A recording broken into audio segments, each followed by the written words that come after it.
За сайн байцгаана уу. 7/24 төслийн хүүхдийн тоглох эрх энэ удаагийн нэвтрүүлгээр ээжүүдтэйгээ ярилцгаар шидлээ. За ингээд та бүхэнд энэ орой минь төргий.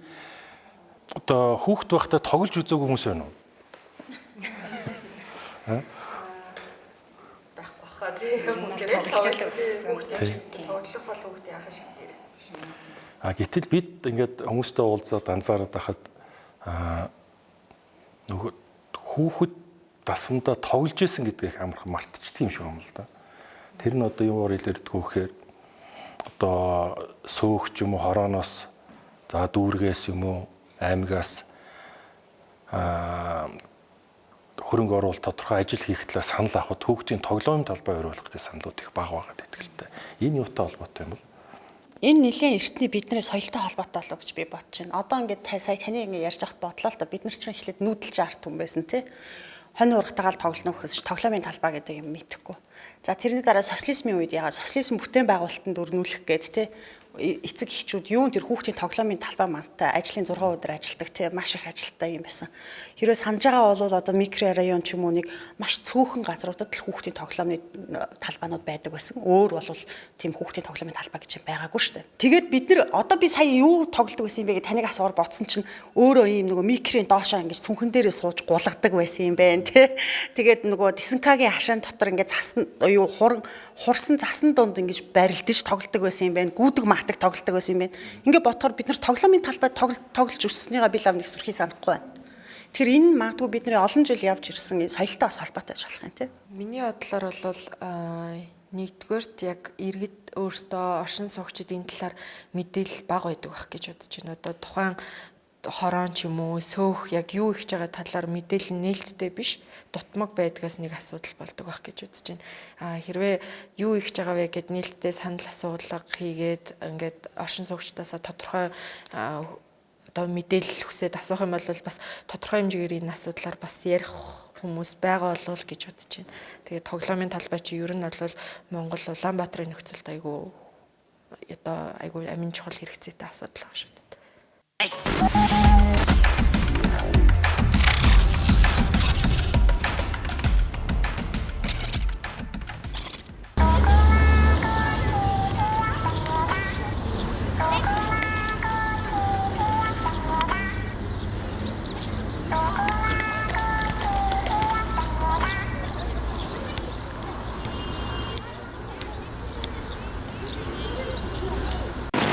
Хүүхэд бол мэдээж яг тоолох хэрэгтэй тоглож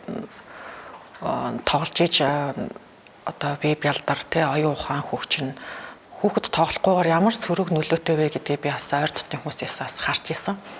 Тэгээд одоо яг өөрийнхөө хүүхэд дээр яг хүүхэд тоглохгүй болохоор хүүхдийн нөгөө зан ааш өөрчлөгдөх одоо те би бялдрын хувьд ч гэсэн маш их хохиролтой маш сөрөг нөлөөтэй юм байна гэдгийг яг харж байгаа. Хүүхдийн тоглох эрхийн асуудлаар одоо хүн болгоно л санаа зовёндог гэрнээс ил гаргаж ярьдаггүй асуудал юм байна л гэж ер нь бодож байна. Хүүхдийн эрх зөрчигдөд байгаа, тоглох эрхийн зөрчигдөд байгаа яг энэ асуудал дээр яг яаж хийх арга замаа мэддгүй юм болов. Яг тэрнээс болоод яг энийг яг яаж хийх вэ нэг юм хийчих гэхээр нэг яг юу нь алах байгаа юм бол яг яаж хийх ёстой юм бол ямар замаар явах ёстой юм бол гэдгийг мэддэггүй. Гэхдээ яг энийг зангилаагаар ингээ аваад үзэхээр бид нар өөрсдөө нөгөө хүний эрхийн мэдлэг гэдэг зүйл байдаггүйгээс болоод яг юу тулгамдаад байгаагаа мэддэггүй болов гэж би хувьдаа бодоод идэх байхгүй юу. Хүүхдийн тоглоомын талбайн талаар тэр болгон хараад л нэрнгээсээ өнгөрдөг байж л тээ. Тэгээд өнөөдөр энэ нэвтрүүлэгт ороод тоглоомын хүүхдийн тоглох эрхийн талаар яриад эхэлсэн чинь айгүй их юм бодогдоод ер нь бол хүүхдийн эрхийг ямар амар зөрчдөг юм бэ гэдгийг л би олж харлаа.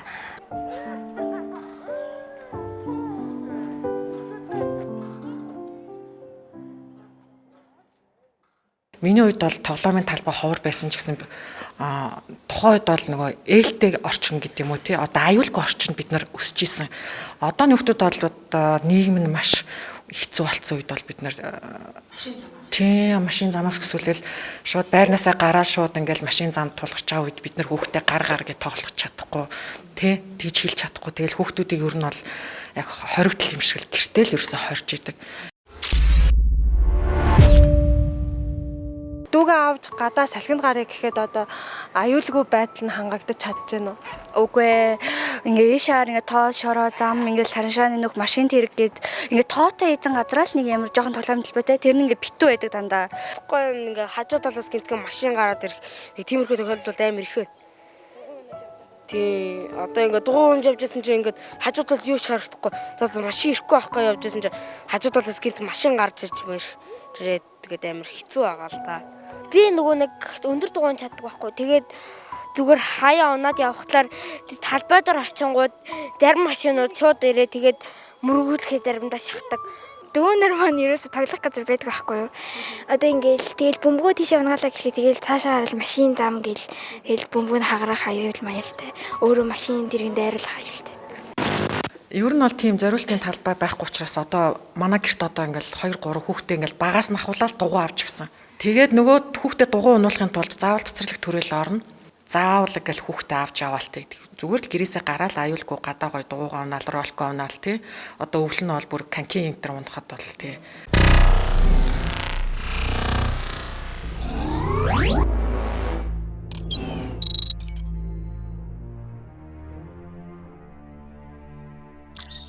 Тэгэхээр миний харж байгаагаар бол одоо эцэг эхчүүд хитрхи нөгөө амьдрал ажил гэдэг ингэ явсаар хагаад хүүхдүүд маань хаана тоглож ийн гэдэг юмыг огт анзаархаа болцсон байдгаас бас болдог гэж магадгүй. Гадаа байрныхаа гадаа ингээл тоглоомын талбай дээр суулгаал тоглуулж байгаа нь тэгэл ер нь бол цөөхөө эдэн тоглоомтой тэгсэн чинь миний хажууд нэг их ч ирж суугаал өө танаа тоглоомын талбайч гэж те ер нь биш л юм байна дөө. Гэхдээ энэ байрныхаа айгу идэвхтэй биш юм те айгу муу штэ гэхээр би тэр үедээ болохоор нэг сайн анзаараагүй байхгүй юу? Энэ их ч одоо юу яриад байгаа бол гэж бодсон шиг л байжээс тэгсэн чинь энэ хажуудлын байрных чи айгу гоё тоглоомын талбайтай штэ. Та хэд өөрсдөө ингээ шаардлага тавиад энийг гоё болгох хэрэгтэй штэ гэхээр нэрээ тийш штэ. Яагаад энэ оршин суугчдээ яагаад өөрсдөө шаардлага тавьдаг хүн бол гэд.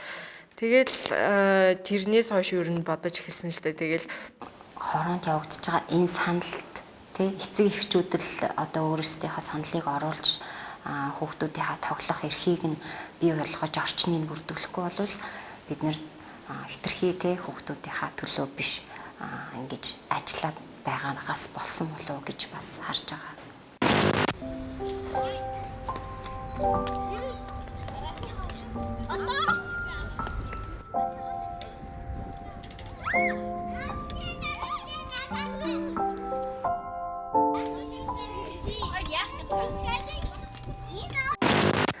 Яг тухайн бүс нутаг дээр удирдлага дээр ажиллаж байгаа цэцэг дарга яагаад тоглоомын талбай барихгүй байна вэ? Яагаад ингэж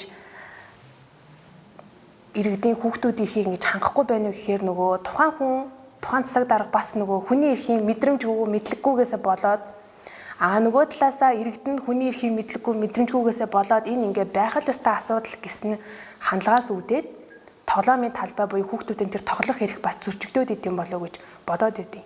Бид нэр өөрсдөө ажилгээ түүртэд явдаг боловч хүүхдүүдтэй анхаардаггүй болохоор хүүхдүүд маань тоглож гин үү? Ямар орчинд тоглож гин? Тоглоомын талбай нь яг ийм газар яаж тоглолт юм бол гэдэг юмыг нь огт анзаарч харж байгаагүй юм билээ. Хүүхдийн тоглох эрх бол хүний одоо хоол унд идэх эрхтэй л адилхан тий. Хүнийг хоол идүүлэхгүй ингээд гэрт нь ямар ч хоолгүйгээр аюу гой орчинд хориод байвал яах вэ? Тий. Тэр шиг хүүхдийг ингээд ямар ч тоглох боломжгүй ингээд хашаад байвал тэр хүүхд маань яах вэ? Бие бэлтэр нь хөгжихгүй, одоо тоглоомоор дамжуулж хүүхд чинь бол хөгжих одоо гол зүйл нь тоглоомчтой хүүхдийн хөгжил. Оюун санааны болоод бие физиологийн хөгжил нь тоглоомоор дамжиж одоо хөгждөг. Тэгэхээр тэр хөгжих боломжийг нь хаачих юм бол тэр ямар хүүхд гарч ирэх вэ? Сэтгэл зүйн хувьд гэмтэлтэй, тий? Элдв асуудалтай, сэтгцийн асуудалтай. За тэгээд бие физиологийн хувьд одоо эрүүл мэндийн хувьд одоо асуудалтай тийм л хүүхд гарна штэ. Хүүхдүүдийн тоглох эрхийг нь бид нар өөрсдөө бий болгох ёстой байдаг боловч тэр болгон тэрнийхээ төлөө юм хийдэггүй байгаад штеп болов гэж бодож байна. Тэгээд одоо өдөр тутамдаа бид хүүхдүүдэд гадаа гаргахдаа энийг сайжруулж болдгоо бахтаа гэсэн бодол ер нь ээж аа болгонд л байдаг бах гэж бодож байна. Тэгээд тэрнийхээ төлөө хамгийн гол нь үг дуугарч үйлдэл хийж ээж л одоо байгаагаас илүү сайжруулах юм байна л гэж бодож байна да. Тий, одоо ингээд гадаа тоглоомын талбай за байлаа гэд нэг манайханд гадаа тоглоомын талбай гэхэр нэг жоох хөвгт гулсдаг гусуур ичдэг юм шүү. Тэгээл болоо. А сургууль дээр очихоор сургуулийн нь тоглоомын талбай бүгд цоочтой. За сургууль дотор орохоор хүүхдүүдийг зүгээр ингээд чөлөөтэй суух орчин байхгүй. Хүүхдүүд суугаад байна гэд сургуулийнхаа нөгөө юу штэ цонхны тавцан ингээд төмрөө хашсан байгаа. Яас хүүхдүүд энэ дээр суугаад. Гэхдээ хүүхдүүд хаан суух. Гэр орол дээр тоглоомын талбай яг нэлээд барьдаг боловч тэрийн одоо шалавчийг хуулаад аваа явчихдаг, хулгайлчдаг, эвдэлчдэг гэд. Эвдэлдэг гэснээс ер нь бол хүүхдийг тоглоомын талбайг эвдэхгүйгээр тоглуулж ер нь болох. Ер нь сургуулиудаас ингээд асуудаг байхгүй. Та нар яагаад төгжээд байгаа юм бэ гэж эвдэж штэ гэж байгаа байхгүй. Тэгэхээр одоо эвдэхгүйгээр тоглож. Тэгэхээр одоо хүүхдүүд эвдчин гэсэн мөртлөө тэр тоглоомын талбайг юунд зориулж төгөл хийсэн байх вэ тийм үстэй тийм ээ. Тэгэхээр хүүхдүүд мэдээж тоглож наадж байгаа тэр үед нь илэгдэж таарна тийм үү. Ямар ч юм эвдэрнэ. Төрөө нөгөө ярьжсэн шүү дээ нөгөө цоожлонгууд нөгөөдөл давж ороод. Тий ингээл даваад ингээд одоо ингээд чойшлцсан байгаа юм чинь тий хүүхдүүд угаасаа даваал ороод тэгэл тоглоно шүү дээ тий.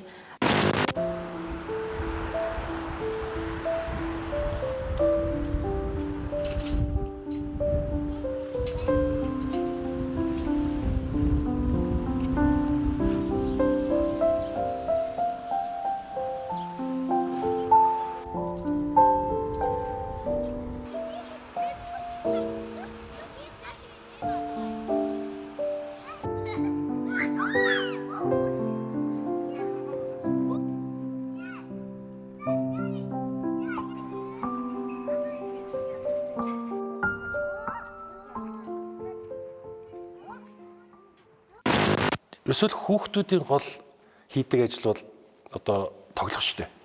Тэгэхээр одоо яг тийм орчинд тоглох одоо биднээсээ хувьд бол байгаа хта ингээд өөрөөсөө тоглоомоо зохиогоод өөрөөсөө тоглоод тэгэл шороотой утгалтаал тэгэл одоо гар хорон сайртал явдаг байсан бол одоо энэ орчин чи өөр болчихсон.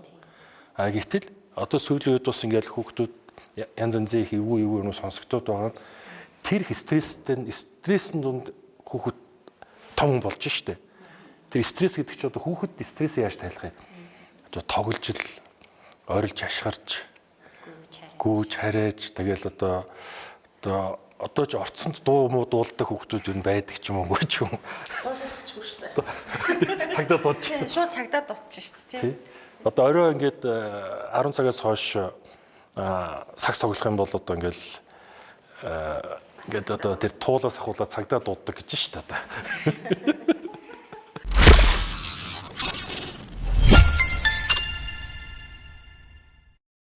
Хорих цагдах тусам ялангуяа тоглох юмын хорин гэх юм бол хүүхдүүд бол ер нь хүүхдүүд би ингээд хүүхдүүдсоход хүүхдүүд өгөнд орохгүй л гэж яаж хийж байгаа л бид тоглоно. Гэтэ тэр цагийн хуваар байх ёстой гэдэг дээр бол би санал нийлж байна.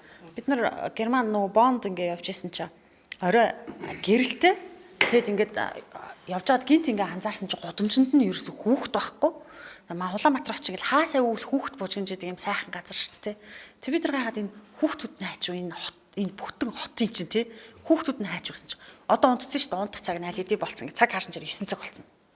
Тэгэд гítэл одоо манайхан бол хүүхдүүдээ бол бас нөгөө хамаагүй тоглох нь бол байдаг шүү дээ. Гэхдээ хэдийгээр хүүхэд тоглох газар байхгүй ч гэсэн хүүхэд бас тоглох цагийн хуваартай бол байх ёстой гэдэг дээр бол би санал нэгж. Яг тэгвэл цагийн хуваартай байх нь өөрөө хүүхдэд хэрэгтэй байхгүй юу? Яг тэгвэл хүүхэд эрт унтаж амарч бие нөсөглөн болж эрүүл инх байх нэг үндэс нь болно шүү дээ тий. Тэгэхээр би цагийн хуваартай тоглох ёстой гэдэг дээр бол санал нийлж байна. Харин тэр тоглох газар байхгүй гэдэг нь бол үнэн л дээ. Ер нь хүүхдүүдийн энэ гараа тоглоулъя гэсэн чи тоглоом нь айгу хууралчаад штэ. Би бас нэг удаа охиноо миний охин гадаа гараач агаарч жоохон гүүгээд ирээч гэл гарга гэдгсэн чинь гараад юу хийх юм гэж байгаа надаас. Тэгээд бодсон чинь нэрэл одоо манай охин 10 настай. Тэгэл одоо 10 настай хүүхд нэрэл гулгуур дээр гулгаал тэр нэг юм дээр тоглохгүй тийм ээ жоохон том болцгооцсон. Тэгээд ер нь жоохон одооны хүүхдүүд тиймэрхүү юмыг бас тоож тоглох байцсан юм шиг байгаа юм. Тэгэхээр зэрэг бид нар бол яг хүүхдүүдэд агаарт тоглоулъя, гаргая жоохон тий гэж бодож ч гэсэн ойр орчинд нь тоглоомын талбай нэртэй автомашины зогсоол болчиход байгаа байхгүй юу. Тэгэхээр гаргаад тоглоулъя ч гэсэн хүүхдүүд маань яачих бол ийгчих бол гэд ерөөсөө сэтгэл хамар гэртээ суугаад гадаа гаргаж чаддаггүй. Тэгэхээр ер нь тоглоомын хэрэгслүүд нь ч тэр тэгээд орчин онч тэр ер нь бол хүүхдүүдийн тэр тоглох эрхийг айгүй тийм тий хаалттай болгосон.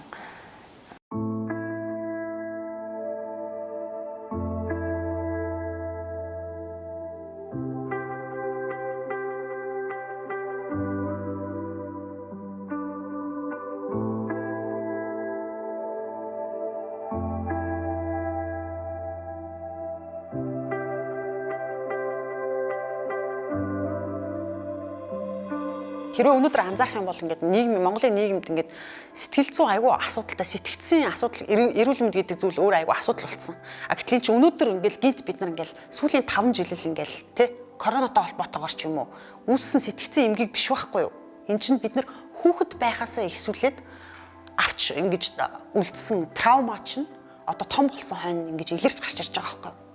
Тэгэхээр нөгөө хүүхэд байхад нь хүүхдэд анхаарахгүй байна гэдэг бол одоо хожмын өдөр үүлийнхаа үрийг эдлхийн нэг хэлбэр юм да. Биднэрт хүүхдүүд томчуудад л хандна уу гэхээс өөр хинт хандах тийм ээ. Тэгэж хандж яхад нь бид нар сонсохгүй болвол үнэхээр тэр хүүхэд ингээд бидний үгийг сонсдоггүй юм чинь гэсэн байдлаар өөрийнхөө зүрх сэтгэлийг илэрхийлэх хөнгөө болчихно. Тэгэхээр энэ хүүхдүүдийн энэ тэр сонсох гэсэн дуу хоолой нь хаагдмал ертөнцид хайрцаг дотор орцсон байгаа байхгүй. Ингээд нөгөө нийгэмд яг ийм асуудал ингээд толгомдоод гараад ирсэн ч гэд телевизээр хөдөлмөр нийгэм хамгааллын яамны харьяа ингээд гэр бүл хүүхдэд хөгжлийн газар гэж гараад ирж байгаа байхгүй. Юу ийм юм байдаг байсан юм эдгээр чинь тэгээ юу ийдсэн юм бэ гэж ингээд гид ингээд бодогдож байгаа байхгүй. Тэгээ яг ингээд хараад ахаар яг Монголын өнөөгийн нийгмийг харахаар бүр яг тэр агентлаг яг энэ нийгэм дээр ингээд яг ийд ингээд ажиллаж явах хэрэгтэй. Тим газар байгаа даахгүй. Тэгтэл яагаад энд ингээд ажиллаа хийхгүй байгаа төрөөс ингээд цалинжаад татвар төлөгчдийн мөнгөөр цалинжаад ингээд эргээд одоо энэ нийгэмдэр үүсдэг асуудал ингээд шийдэд өгөөч гэж даатгалаад татвараа төлөөд төрийн албаагчд ингээд цалинжуулаад ингээд байгаад тахад яагаад ажиллаа хийхгүй байгаа юм бэ гэдэг яг тэр бодлоо дэ үнэхээр айгу сонь санагддаг. Яг тэр учрыг нь бол би бол мэдэхгүй байна. Яг юунаас болоод ийдгийг мэдэхгүй. Хүнд суртлаас болд юм уу, авилгалаас болд юм уу, эсвэл төрөөс ирдэг тэр дарамтууд байд юм уу? Яг үйл ажиллагааг явуулаа гэхээр хаагаад байд юм уу? Юунаас болдгийг би бол яг сайн мэдэхгүй байна.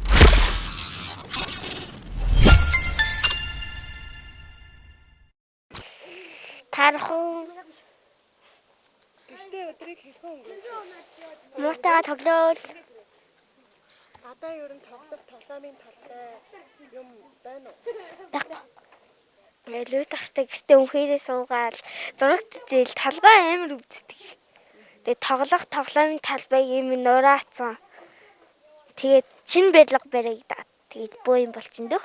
Одоо хүүхдүүд байгаа штэ. Эрхээ хамгаалж чадахгүй байгаа хүүхдүүд, төрөөгүй хүүхдүүд ч гэдэм үү. Одоо ирээдүйд төрөх хүүхдүүдийн эрхийг зөрчигдөж байгаа байхгүй. Тэгээ шууд оролцогчд нь. За миний ч гэсэн ингээд би энд одоо цэцэрлэгтэй байвал бид нар энэ гоё цэцэрлэг дээрээ ирээд дасгал сургууль хийдэг ч юм уу, ахмадууд маань ирээд хийдэг ч юм уу. Нэраа нялх хүүхдүүд маань ирээд энд сахилдаг ч юм уу. Тим гоё цэцэрлэг байгуулах боломжтой газар байсараатэл энд барилга барих шаардлагагүй. Ингээ хүүхдүүд өөрсдийнхөө ингээ чөлөөт цагийг тоглож надах хэрэгтэй байдаг.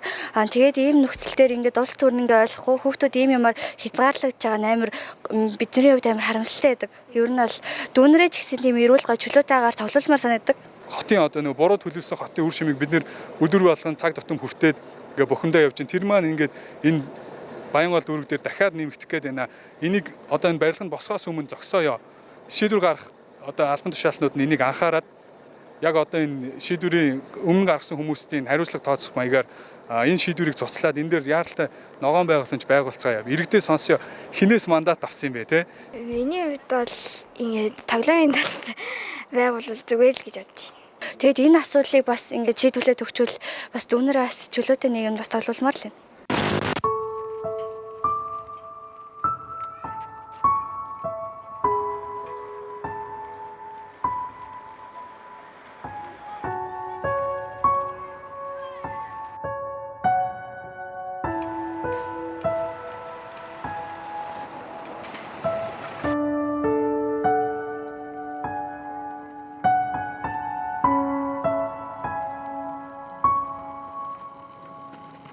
Ингээд та нар анзаарсан уу?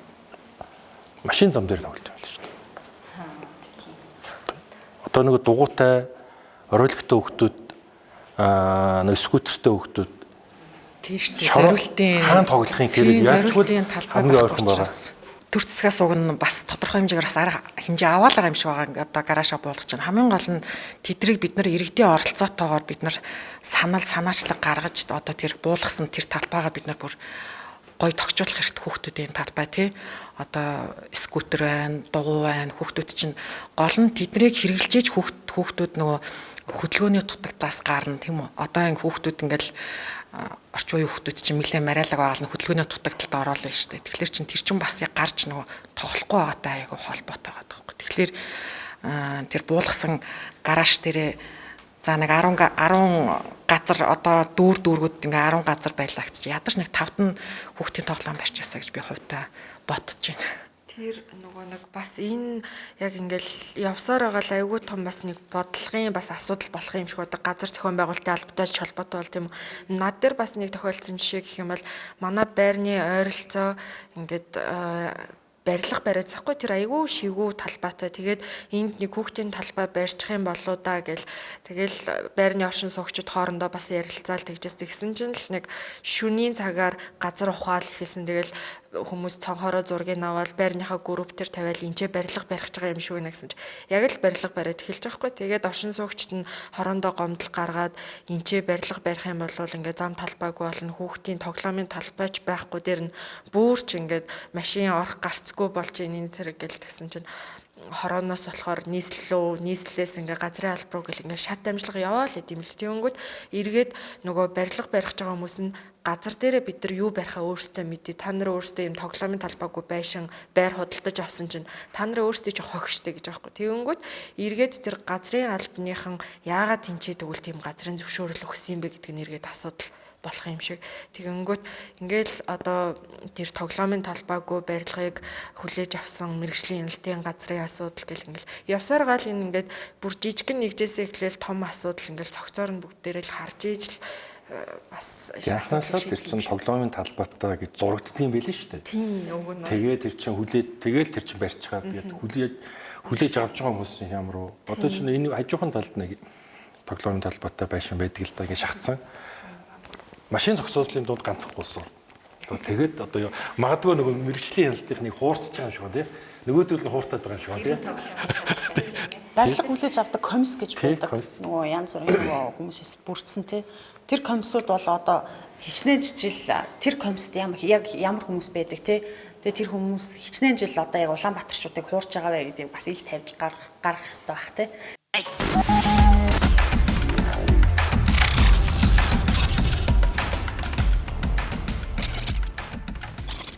Нар өөрсдөө л бодож байр авт юм байна гэж би бодсон. Яг өмнө нь олаас би яг тэгж байр авч исэн. Тэгээд яалтчгүй л одоо өөрийнх нь нөхцөл болцоонд тааруулаад байр авч исэн. Тэгээд тэр авч исэн байр манаас хүүхдийн тоглоомын талбайгүй. Тэгээд бид нар хүүхдээ гаргаж тоглуулж чаддггүйсэн. Тэгээд хүүхдээ гаргаж тоглуулж чадахгүй заавал хажууд нь харгалзах хүнтэй байж иж гаргадаг. Тэгэхгүй бол бид нэр хүүхдээ яг шоронд байгаа юм шиг ерөөсө гарч болохгүй, тэгж болохгүй, ингэж тоглож болохгүй гэл ингээд идэг. Яг үндэ бол бид нэр ерөөсө хүүхдээ хайрлахгүй, хүүхдээ боддггүй юм байна лээ. Тэгээд байр авахд манай 2 хүүхэд ээж энэ байрыг авчлаа. Энэ байр чинь гоё тоглоомтой юм байна штэ гэхэд би бас айгүй өрөвцөх хүүхдүүдэд тоглож ижил хүүхдийн бие организм хэвийн явагдана хөгжин тэрнээс гадна бас нийгмийн харилцаанд оролцсон байрныхаа хүүхдүүдтэй танилцдаг болно. Одоо гэр ороолын хүүхдүүд, ойр орчмынхаа хүүхдүүдтэй танилцдаг болно. Найз нөхөд олонтой болно. Тэгээд ер нь тоглоомын талбай бол өргөн утгаараа нийгмийн зөв харилцаанд оролцох тэр чухалаач холбогдолтой гэж бодож байна.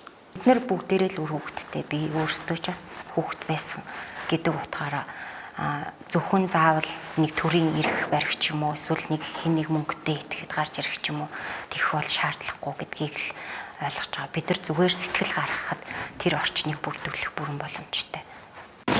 Бид нар өөрсдөө л хүмүүст шаардлага тавих нь л зүйсний л юм байна. Тэгэхгүй бол одоо би өөрийнхөө төлөө бүгдээрээ хүүхдийнхаа төлөө хөдлөхгүй болвол ер нь бол хинч бидний төлөө явахгүй л юм байна гэсэн ойлголттой л болоод байгаа ш. Тэгэнгүүт яг хав тэр хүмүүс тодорхой хэмжээгээр ажиллаа хийж байгаа. Гэхдээ ажиллаа хийж байгаад нь бас бид нар юу хүсэж байгаа, яаж байгаа гэдэг дээр шахалт үзүүл санал сэтгэлээ хилжиж юм ер нь өөрчлөгдөх юм байна л гэсэн бодолтой байгаа. Тэгэнгүүт одоо ер нь бол сургууль хөл бөмбөгийн талбайтай байх хэвээр, тоглоомын талбайтай байх хэвээр гэдэг асуудал бол ер нь бол энгийн нормал байх асуудал шүү дээ. Гэтэл тэрийг саяхан би бас нэг мэдээ харсан байна. Тэгсэн чинь нэг сургуулийн хөл бөмбөгийн талбайн шав тавих ёслол боллоо гэсэн. Баахан ингээл камер болсон сэтгүүлчид дуудсан байгаа байхгүй. Тэгэнгүүт тэрийг одоо юунд нь тэгж рекламдаад идэм ээ. Тэр чинь уг нь бол байх л ёстой асуудал шүү дээ. Одоо тэр сургууль тоглоомын талбайтай болж байгаа нь сайн боловч нөгөө талаасаа бид нар тийм бүр сэтгхүүд тийм одоо энэ байх л ёстой асуудал нь биш болсон юм шиг тийм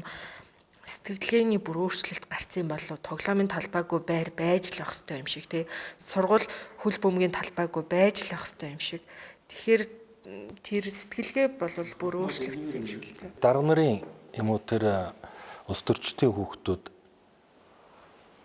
бараг тэр хүүхдэд зориулаад тоглоомын талбай байдаг байхыг үүсэхгүй тий гэтэл тэр хүүхдүүдийн дунд орж тоглоно. Гэтэл таны хүүхэд стрессгүй үед тоглож байгаа ч гэсэн депрессэнд орсон хүүхдүүдийн дунд тэр одоо улс төрчин хүүхэд ороод ирэхээр тий сарнаа орохгүй яг гэдэгтээ үнийг ойлгох хэрэгтэй. Магадгүй тэр депресстэй хүүхдүүд тэр жаргалтай хүүхдэд ямар ч хор учруулахыг хинч таашгүй шүү дээ. Хүүхдүүд ч үү дээ. Тийм учраас тэр өөр бусад хүмүүсийн гадаа тоглоомын талбай байна уу байхгүй юу бусдын хүүхэд депрессд ч байна уу гэж хамаагүй гэвч тэр хүмүүсийн төлөө анхаарал хүүхдүүдийн төлөө анхаарал тавих тусам тэр улс төрчийн хүүхэд илүү их аюулгүй болно гэдгийг л бас ойлгомоор байгаа. Иргэний нийгэм хүчтэй байж чадвал ямар ч дампуу төрийг хөдөлгөж чаддаг байхгүй. Тэгэхээр тэр иргэний нийгэмд байгаа буюу иргэн бүр тэ хүүхдийн төлөө энэ надад хамаагүй асуудал гэж юусэн бодож болохгүй. Би хүүхдгүй юм чинь гэж бодож болохгүй тэ. Иргэн бүр үгүй энэ ирээдүйд энэ Монгол улсад хэрэгтэй юм а. Жижигхэн зүйл гэж бодохгүйгээр асуудлыг дэвшүүлж чаддаг. Дэвшүүлсэн асуудлынхаа төлөө тэмцэж чаддаг, шаардлага тавьж чаддаг байх юм бол бид нар нэгэн хорооны засаг дарга байтугай те төрийг хөдөлгөж чадах хэмжээний ийм хүчтэй хүмүүс аахгүй. Тэгэхээр иргэний нийгмийн энэ хүч бол маш их одоо том хүч юм а гэдгийг бид нар иргэд өөрсдөө бид нар их ойлгож тэмцэж дуурдаг байх хэрэгтэй. Тэгвэл бид нар хүүхдийнхаа төлөө юу хүснээ хийлгүүлж чадах байхгүй.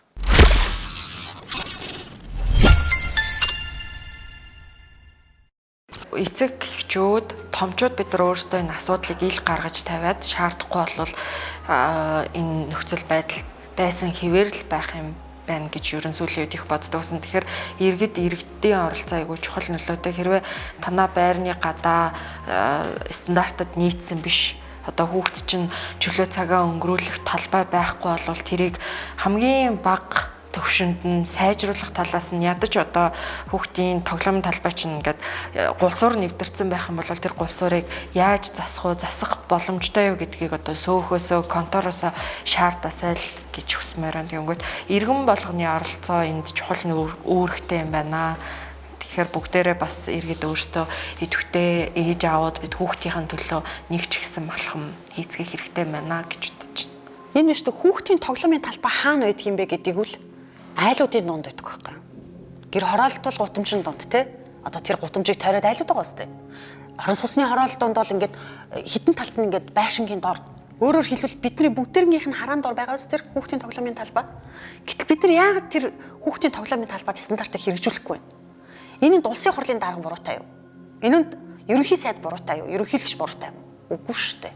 Энэнд эцэг эхчүүд бид нар өөрсдөө буруутай байхгүй юу? Хүүхэд маань тийм аюултай тоглоомын талбайд тоглож байгааг бид нар хараад байдаг байхгүй. Гэхдээ бид нар юу ч хийдэггүй байгааз. Хүүхдийн маань тоглож байгаа тоглоомын талбай стандартад нийцчихгүй юу гэдгийг ер нь тоглоомын талбай стандарттай байх ёстой юм гэдгийг ч мэддэг эцэг эх байхгүй. Байхгүй шүү дээ.